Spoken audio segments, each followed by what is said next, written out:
আসসালামু আলাইকুম। আমের সিজন যাচ্ছে আর আমের মুরব্বা খাবো না তা কি হয়? প্রথমে আমগুলোর খোসা ছাড়িয়ে আমি 2 ভাগ করে নিয়েছি।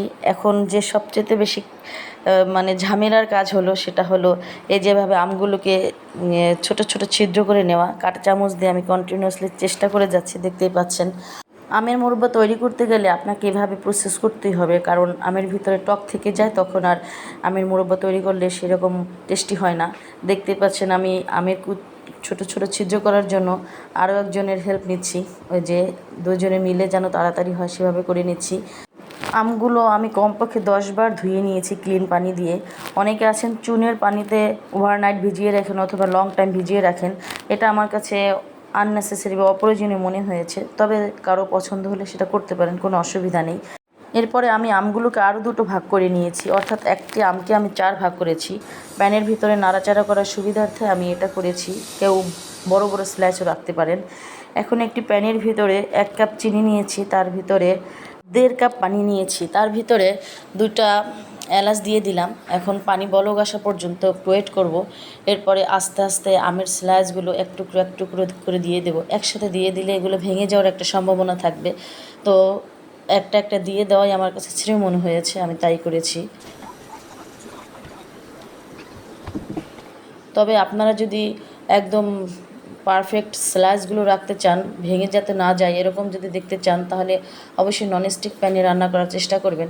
নর্মাল কড়াইগুলোতে রান্না করলে এটা ভেঙে যাওয়ার একটা পসিবিলিটি থাকে, অথবা তলানিতে লেগে গেলে তখন আর আপনি সুন্দরভাবে এটাকে তৈরি করতে পারবেন না বা বানাতে পারবেন না। দেখতে পাচ্ছেন বলক উঠতেছে আর কত লোভনীয় লাগছে দেখতে। এ পর্যায়ে আমগুলো কিন্তু নরম হয়ে যাচ্ছে। একটি স্প্যাচুলার দিয়ে যদি আপনার উল্টাতে যান তাহলে কিন্তু ভেঙে যাওয়ার ভীষণ একটা সম্ভাবনা থাকবে। সেজন্য 2টা স্প্যাচুলার দিয়ে ধীরে ধীরে আস্তে আস্তে একেবারে উল্টে পাল্টে দিতে হবে, যেন চিনিগুলো প্রত্যেকটি আমের ভিতরে প্রপারলি ঢুকতে পারে। এক না হয় একটি টক হবে আর একটি মিষ্টি হবে, খেতে ভালো লাগবে না। আমগুলো জোরে জোরে উল্টানো হলে ভেঙে একদম ভর্তা ভর্তা হয়ে যাবে, তখন আমের মোরব্বা হবে না, আমের আচার হয়ে যাবে। এই যে পর্যায়ে আমি কিছু লাল মরিচের বিচি ছাড়িয়ে ওগুলো সহ কয়েকটি দারচিনি দিয়ে দিয়েছি। কেউ চাইলে এটি স্কিপ করতে পারেন, এটা অপশনাল, কারণ প্রথম দিকে আমি এলাচ দিয়ে দিয়েছি, ওটার ফ্লেভারেই অনেক সুন্দর হবে। তাও আমি এটা দিয়ে দিয়েছি, আমার কাছে টেস্টি ভালো লাগে, তাই এটা কেউ চাইলে স্কিপ করতে পারেন, কোনো অসুবিধা নাই। আমার ভিডিও যদি আপনাদের ভালো লেগে থাকে প্লিজ একটি লাইক দিবেন আর সাবস্ক্রাইব করে আমার পাশেই থাকবেন।